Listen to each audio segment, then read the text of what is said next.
In court, you could get in touch with us by using our SMS line 22422 is the number. Tweet us at Citizen TV Kenya, at Citizen TV News, and use the respective Facebook pages. And you can reach me directly at Ann Kiguta, that's Ann with an E.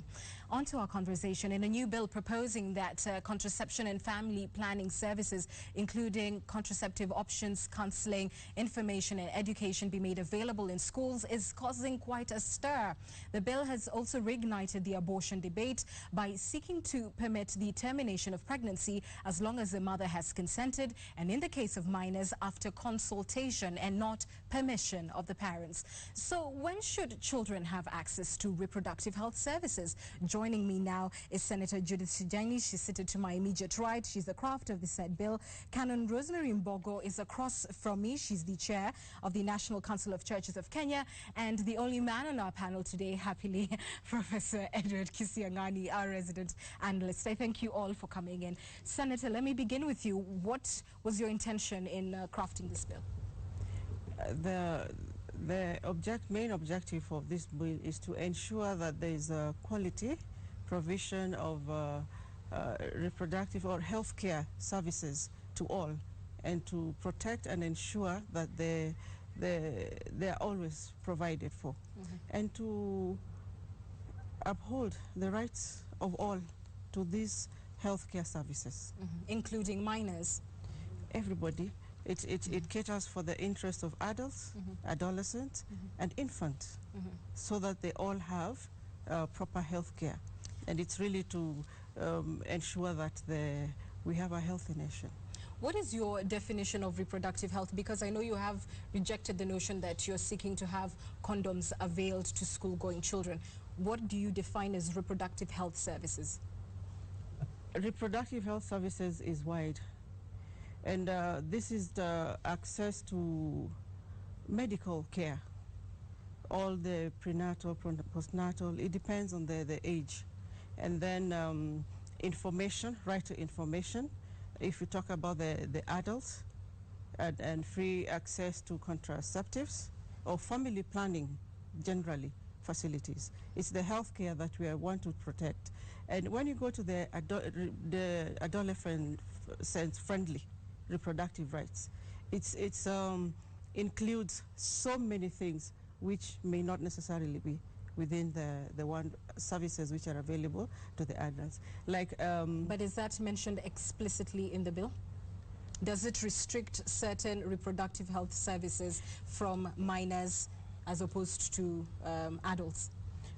That's the feedback I have received so far from the public hearings, that I need to prepare that definition, which will be put on board. So it is not in the bill as is right now, it's available to all? No, the reproductive rights of the adolescent-friendly, that is what we are saying. It is assumed, it is known, but you know, as we are saying, not everything can be in the legislation. And even the bill says the regulations will be formulated by the Cabinet Secretary in charge of health in collaboration with the executive officer in charge of health in the county. That will give all the nitty-gritty details on how it is to be enforced according to the law and according to the Constitution. Professor. So that fear of this be free access to termination of pregnancy or the contraceptives, everything will be dealt according to the situation, which when given time, I will explain.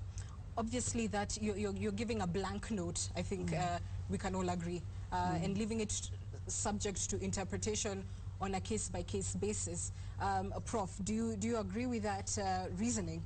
This is just another shocker from our parliament, and just before we started this discussion, I'd asked the senator, why is parliament involved in passing laws which are unconstitutional and sometimes messing us up?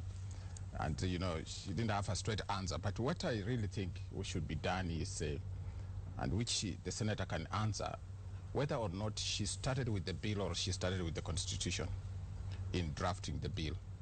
Because if she started with the Constitution, probably there are provisions like, for example, the right to family. This is Article 45, which talks about family as the organizing principle of our society. And there are certain family values that are there, which must be protected.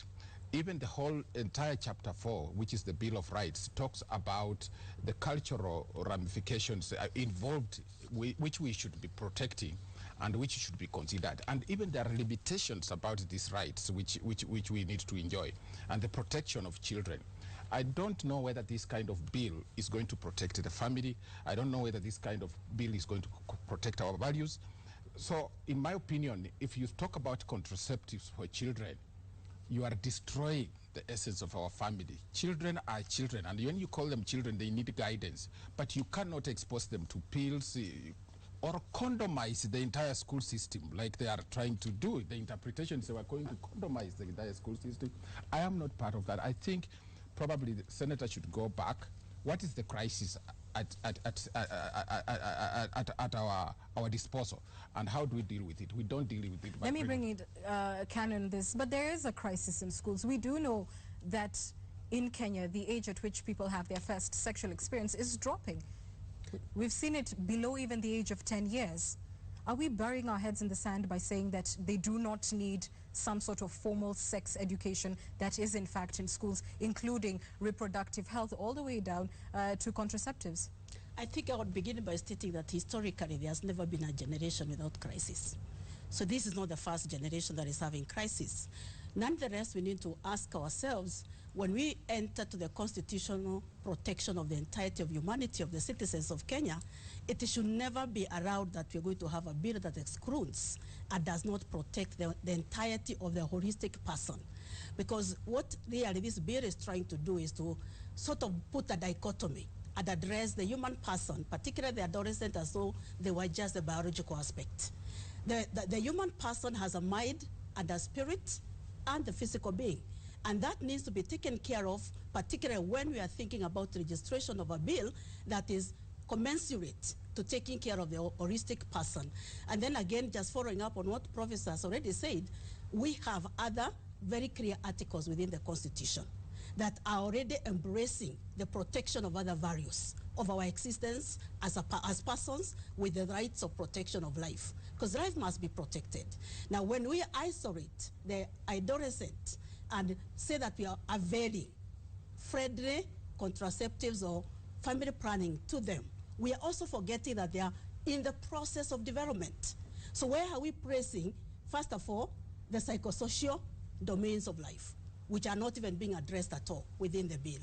Where are we placing the moral fiber, that core that holds the person together? We are completely excluding it and not considering it. And again, it has just come as sort of, we have just heard of it towards nearing discussion, when the will or the introduction of it for the entirety of the citizens to discuss has not been given the platform of that discussion. Let me speak to you. I believe you're a parent. Yes, I am. Correct. Could you tell us perhaps the age group of your children? My age, the age group of my children, the youngest is 24.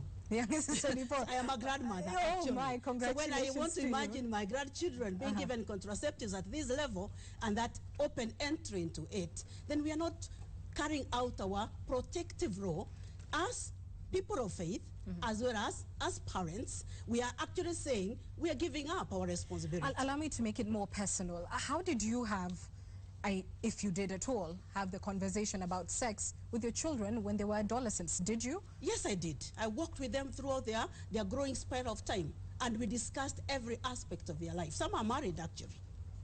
2 are still with me in the house. All right. Yeah, do you know that there is also the breakdown of our social systems that she has talked about? In my own community, Anne, people discuss these sexual related issues at initiation. But right now, people, you know, that is weakening. So instead of strengthening... Should it happen now in schools? Yeah, you're an educationist. We must strengthen the socio-cultural guiding of our students. Should it happen in schools, Professor? Yes, yes, or no? Discussions should happen. The discussions should happen. We should talk to them. It's part of the curriculum. But we should not tell them that now, as part of this discussion, we are now saying you have a right to contraceptives. No. Senator, let me come to you. Are you a parent?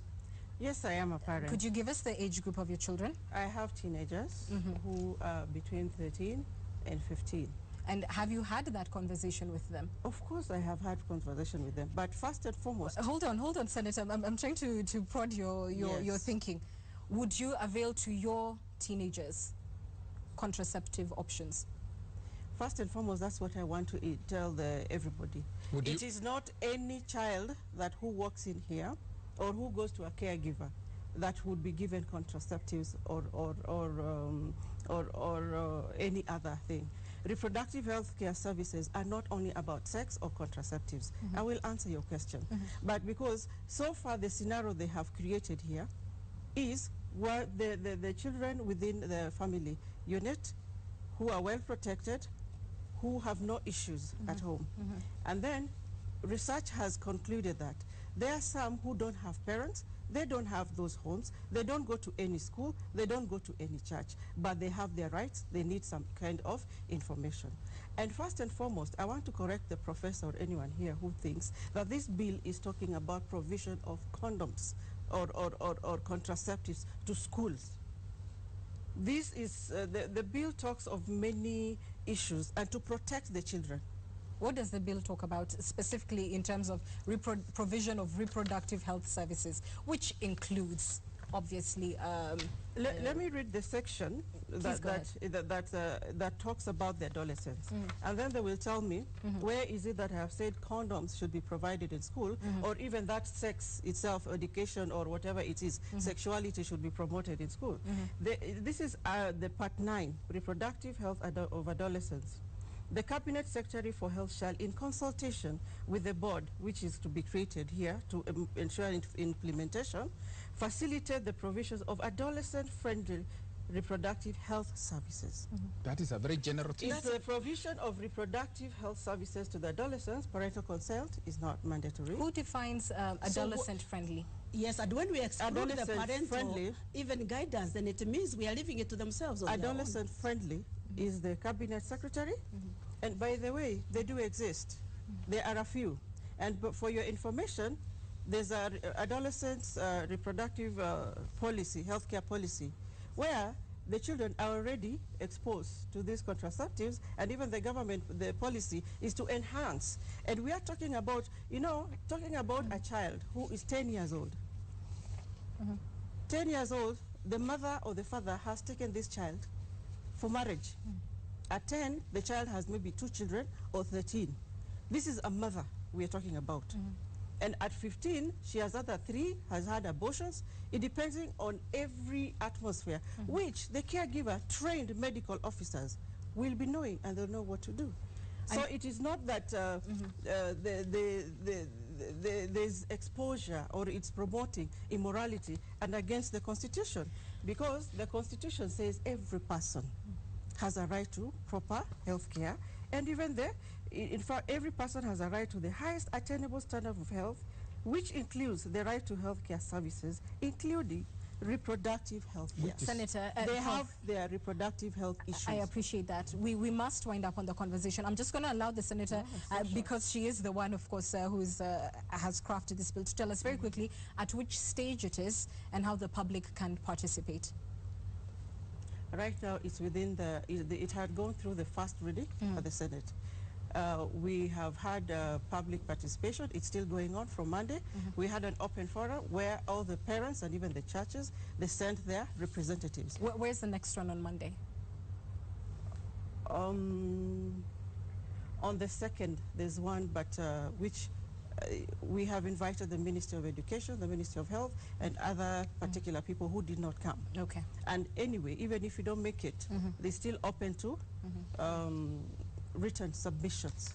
All right. Yes. I thank you for that. I thank you all for speaking to us. We must take a break. We'll be back with more on Opinion Court as we discuss gender-based violence. Why does it continue unabated in 2014? Don't go.